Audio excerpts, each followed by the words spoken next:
공기압과 관련한 연구를 심도 있게 실시한 다음에 개발된 스램의 공기압 계산기입니다. 오늘은 이 계산기로 적정 공기압을 구하는 과정에 대해 알아보겠습니다. 미리 말씀드리지만 특히 로드바이크를 오래 타온 분들은 계산기로 얻은 권장 공기압이 평소 넣어온 압력보다 상당히 낮다고 느낄 것입니다. 일단 계산기를 사용하는 방법에 대해 알아보고 이런 권장값이 나오게 된 배경과 활용법에 대해 알아보도록 하겠습니다. 먼저 주소창에 다음과 같이 입력하고 엔터를 누르면 이런 화면이 나옵니다. 접속 환경에 따라 우리말이 뜰 수도 있습니다. 그런 다음 우선 단위를 kg과 psi로 바꿔줍니다. 앞은 무게고 뒤는 공기압 단위인데 국내 유저들에게는 이 단위가 익숙할 겁니다. 아래 칸에 자신의 체중을 입력해 주고요. 그 다음 칸에는 라이딩 장르를 입력합니다. 최하단에 있는 펫바이크를 제외하고 하단으로 갈수록 라이딩 지형이 더 험해진다고 보면 되겠습니다. 로드나 MTB XC의 선택 비중이 높겠죠. 일단 이 영상에서는 로드바이크를 중심으로 선택하겠습니다. 자신의 자전거가 어떤 장르의 자전거인지는 다 아시겠죠? 자, 그 다음은 자전거 무게를 입력합니다. 입력을 하되 자전거에 액세서리나 기타 용품이 부착된 상태라면 그것까지 합친 총 무게를 입력해 줘야 합니다. 그리고 휠 사이즈를 입력합니다. 일반적인 로드바이크라면 700cc를 선택하면 됩니다. 자신의 자전거가 트라이애슬론이나 그래블 바이크라면 가끔 700cc가 아닐 수도 있으니까 확인 과정을 거쳐야 하겠죠. 타이어 측면을 자세히 살펴보면 사이즈를 확인할 수 있습니다. 이 수치를 입력하면 되겠습니다. 이어서 앞뒤 타이어 폭을 입력해 줘야 합니다. 스램의 계산기는 타이어 사양표의 수치를 그대로 입력하면 됩니다. 700 곱하기 25cc이면 25를 입력하면 됩니다. 그 아래 림에 내측 폭을 입력하는 칸이 있습니다. 이 폭은 그림처럼 타이어와 림이 만나는 지점의 폭입니다. 이 수치를 모르면 림 표면을 자세히 살펴보세요. 자, 이런 수치 ETRTO 사이즈라고 하는데 뒤에 수치가 림의 내측 폭입니다. 이 수치를 입력하면 됩니다. 만약 림에 이런 표시가 없다면 타이어를 제거하고 실측을 해야 하는데요. 이런저런 사정으로 타이어 제거가 어려운 경우라면 휠이나 림 제조사 홈페이지에 들어가서 확인하는 방법도 있습니다. 다음은 타이어 케이싱의 상태를 정해 주어야 하는데요.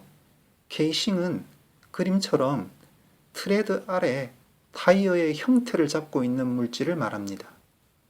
그 부분이 얇다는 것은 경량이라는 말이겠죠. 그리고 유연성이 뛰어난 재질을 쓰고 있다는 말입니다.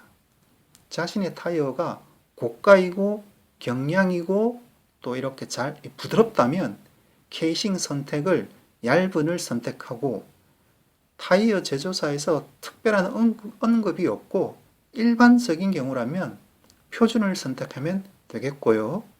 펑크나 기타 타이어의 수명을 연장하기 위해 트레드와 케이싱 사이에 또 다른 층이 추가로 들어간 타이어의 경우에는 그 아래를 선택하면 되겠습니다. 여행용 타이어로 특화된 타이어의 경우에는 강화된을 선택할 수 있겠습니다.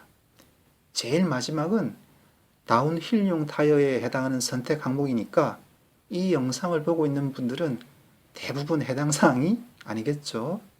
자, 저는 표준을 선택하겠습니다.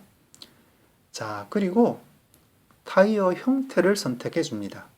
튜브드는 우리가 일반적으로 이야기하는 클린처 방식, 즉 튜브를 쉽게 교체할 수 있는 형태의 타이어를 말합니다. 상대적으로 비중이 높겠죠. 그 다음은 튜블러입니다. 이 방식은 타이어와 림을 결합할 때 접착제나 접착용 림 테이프를 쓰는 형태의 타이어라고 보면 됩니다. 림의 형태가 클린처 방식과 다르게 생겼습니다.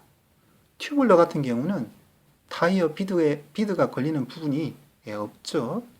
자, 그 아래 튜블리스 선택 항목이 있는데 이건 타이어의 모양은 클린처 방식과 비슷한데 튜브를 쓰지 않는 타이어라는 뜻입니다. 공기압 관련 영상이라서 타이어의 형태나 특성에 대해 길게 설명할 수 없는 점은 양해 바랍니다.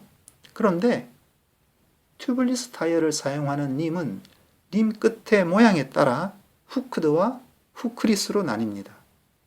타이어의 비드와 림이 만나는 지점에 턱이 있으면 후크드, 없으면 후크리스라고 합니다. 아직까지는 후크드 방식의 비중이 높은데요. 자신의 장비가 튜블리스고 후크드인지 후클리스인지 모르겠다면 림 주변을 자세히 살펴보길 바랍니다. 후클리스는 타이어 호환 문제가 좀 까다롭기 때문에 후클리스라고 표시가 되어 있을 겁니다. 제조사 사용표를 확인해 봐도 되고요. 자신의 장비와 일치하는 방식을 선택하면 되겠습니다.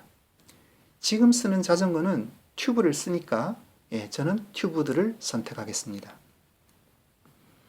마지막으로 노면 상태, 건조 또는 젖은 둘 중에 하나를 선택하고 계산 버튼을 누르면 아래와 같이 스램에서 권장하는 공기압이 산출됩니다. 자, 어떻습니까? 타이어 측면에 적혀 있는 최대 한계 공기압보다 상당히 낮고 아마도 오래 로드바이크를 타오신 분들은 이렇게 적게 넣으면 자전거가 잘 안 나갈 건데 하고 의구심을 가지게 되는 분들도 있을 겁니다. 아마추어 라이더들이 현실적으로 이 수치를 적용할 때에는 한 가지 유념해야 할 점이 있습니다. 아래에 빨간 글씨로 경고하고 있다시피 이는 공기압의 시작점으로 삼아야 한다는 점입니다. 오랜 연구의 결과를 반영한 수치인 것은 맞지만 반드시 이렇게 넣고 타야 한다는 절대적인 수치는 아니라고 생각합니다. 스램의 관계자는 이 수치에서 라이딩을 실시해서 별다른 문제가 없다면 심지어 조금씩 더 낮춰가며 자신만의 적정 공기압을 찾아 나갈 것을 권장하고 있기도 합니다. 언론사의 인터뷰에서 스램 관계자가 그렇게 언급했습니다. 그러나 개인적으로는 아마추어의 경우 권장값에서 더 낮추면서 자신에게 맞는 공기압을 찾아 나가는 것을 마냥 추천할 수는 없다고 봅니다. 이유는 버텀아웃을 간과할 수가 없기 때문입니다. 타이어 공기압에서 버텀아웃은 공기압이 노면의 충격에 버티지 못하고 지면과 림이 접촉하게 되는 상황을 말합니다. 프로들이야 스폰서가 있으니까 장비의 파손에서 비교적 자유롭지만 아마추어는 장비의 손상을 신경 안 쓸 수가 없겠죠. 해서 일단 이렇게 권장 공기압으로 주로 타는 코스를 라이딩 해보다가 장애물이나 도로 턱을 통과하는데 한 번이라도 버텀아웃이 발생하면 즉시 5에서 10 psi 정도 더 넣고 라이딩을 진행할 것을 추천합니다. 심한 버텀아웃은 펑크를 발생시키기도 하고 더 심하면 님의 크랙이 발생할 수도 있습니다. 그리고 드물기는 하지만 타이어 케이싱에도 손상을 입혀서 바람을 넣으면 타이어의 일부가 구불텅해질 수도 있습니다. 자, 그런데 왜 최근 제조사나 전문가들의 연구는 한결같이 비교적 낮은 공기압을 권장하는 걸까요? 최근의 연구에서는 높은 공기압일 때보다 낮은 공기압일 때 더 빠르게 달릴 수 있다는 연구 결과가 나왔기 때문입니다. 이미 보신 분들도 많겠지만 스램의 보고서에 실린 한 장의 그래프가 그 이유를 설명해 줍니다. 전문가나 연구자에 따라 쓰는 용어가 다 달라서 좀 혼란스럽기는 합니다만 어쨌든 제가 이해한 한도 내에서 최대한 짧게 설명해 보도록 하겠습니다. 자전거가 앞으로 나아가는 데는 여러 가지 방해 요소가 있습니다. 다른 모든 조건이 동일하고 공기압만 놓고 봤을 때 차이가 발생하는 주요 저항은 타이어의 구름 저항이 대표적입니다. 이는 자전거에 체중이 실릴 때 타이어와 지면이 만나는 지점에서 타이어가 변형되면서 발생하는 힘의 손실을 말합니다. 타이어가 앞으로 진행됨에 따라 지속적으로 변형과 복원이 반복되는 상황에서 저항이 발생하게 되는데요. 이 저항과 공기압의 관계를 나타내는 것이 그래프상의 붉은 선입니다. 수평축은 타이어의 공기압, 수직축은 힘의 손실입니다. 붉은 선은 공기압을 가감할 때 손실되는 힘의 변화를 나타내는데요. 보시는 바와 같이 공기압을 높이면 높일수록 힘의 손실이 낮아져서 자전거는 더 빨리 달릴 수 있게 된다 하는 것을 나타내고 있습니다. 기존 구름 저항에 관한 이론이나 실험 결과에 따라 오랜 동안 라이더들을, 특히 로드바이크 타시는 분들은 최대 한계치가 허용하는 한 되도록이면 공기압을 많이 넣고 달렸더랬습니다. 느낌도 더 빠른 것 같았고요. 그런데 기존 구름저항 실험이 실제 도로가 아니고 금속 드럼에서 실시한 것이었습니다. 그리고 큰 대회, 특히 노면 상태가 안 좋은 코스에서는 낮은 공기압이 더 속도 내기에 좋았다는 일선 미케닉들의 경험과 기존 구름저항 테스터와 차이가 있어서 의문을 품는 사람들이 생겼습니다. 그래서 개인이나 자전거 관련 회사 관계자들이 실제 도로에서 실험을 해봤더니 기존의 구름저항 이론과는 다른 결과가 나왔습니다. 특정 공기압까지는 공기압을 높일수록 힘의 손실이 떨어져서 같은 스피드를 유지하는데 힘이 덜 들었는데 그 특정 시점을 지나니 공기압을 높이면 높일수록 같은 스피드를 유지하는데 힘이 더 들더라는 것입니다. 이 현상을 표시하고 있는 것이 그래프의 파란 선입니다. 타이어의 공기압을 높임으로써 낮은 타이어의 구름 저항으로 얻을 수 있는 효과를 압도해버리는 또 다른 힘의 손실을 발견한 것입니다. 이 손실은 연구자에 따라 표현이 다양한데요. 어떤 분은 임피던스 로스, 어떤 분은 서스펜션 로스, 또 어떤 분은 트랜스미티드 로스라고 하는 분들도 있습니다. 이런 종류의 힘의 손실은 사실 산악자전거 라이딩 경험이 있는 분들이라면 다 느끼고 있었던 부분이죠. 가령 내리막 울퉁불퉁한 산악 코스에서 페달링을 안 하더라도 노면 충격을 충분히 받아낼 수 있는 서스펜션 포크가 있는 자전거와 없는 자전거의 속도 차이는 당연히 전자가 빠릅니다. 다만 로드바이크 라이딩 환경은 산악의 그것과 너무 다르고 일반적인 로드바이크의 환경이라면 노면 충격은 크게 문제가 안 되는 것으로 알고 있었던 겁니다. 그러나 파워미터를 장착하고 실제 다양한 노면 상태에서 실험을 해보니까 우리가 부드럽다고 생각하던 노면에서조차 그래프처럼 진동 손실이라고 하는 것이 작용하고 있더라는 것입니다. 자전거가 앞으로 나아가는 데만 쓰여야 할 힘이 노면의 충격으로 라이더에게 전달되어서 흡수되어 버리더라는 것이죠. 효율이 떨어지는 것은 당연하겠죠. 자, 이 타이어 구름 저항과 노면 거침의 정도에 따라 변화하는 진동 손실을 합치면 그래프상의 보라색 점선이 됩니다. 보고서나 자료에 따라 전진 저항이라고 하기도 하고 전체 저항이라고 하기도 합니다. 구름 저항을 줄이자고 공기압을 무작정 늘리면 진동 손실이 커져서 비효율적이 되고, 그렇다고 공기압을 너무 적게 넣으면 구름 자원과 버텀아웃이 문제가 되고요. 따라서 두 손실이 만나는 지점 근처에서 공기압을 선택하는 것이 좋겠다 하는 결론을 내게 됩니다. 그래프상의 사각형 구간입니다. 구름 저항과 진동 손실은 타이어의 특성과 노면의 상태에 따라 그 규모가 변합니다. 그래서 우리가 앞에서 타이어 계산기에 여러 가지 선택사항을 입력한 이유입니다.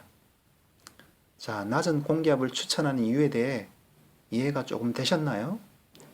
개인적으로는 약간의 의문이 있는 부분도 있지만 제가 읽은 자료의 결론은 대부분 일치했습니다.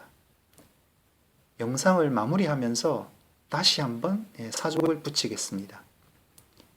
이 계산기를 비롯 다른 회사의 공기압 관련 계산기도 각자의 연구 결과를 반영한 것일 뿐입니다.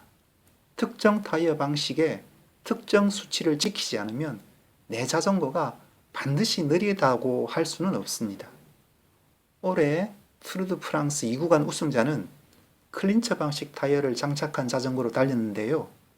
프로 선수 대부분 튜블러 아니면 일부 튜블리스가 도입되는 마당에 클린처 방식으로 구간 우승을 했습니다.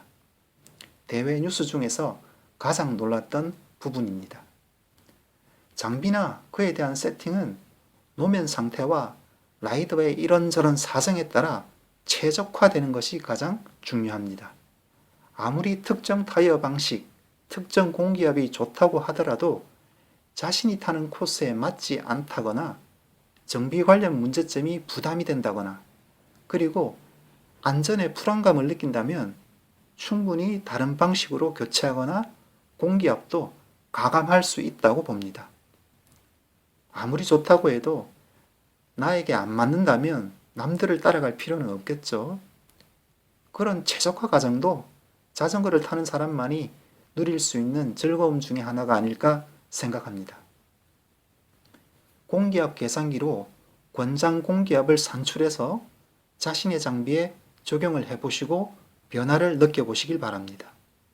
같은 코스에서 혹시 기록의 변화는 없는지, 라이딩 후에 피로도에는 어떤 변화가 있는지, 버텀아웃은 걱정하지 않아도 되는지, 코너에서는 타이어가 어떻게 반응하는지, 자, 그에 따라 공기압을 가감해서 자신만의 최적의 공기압을 찾아보시길 바랍니다.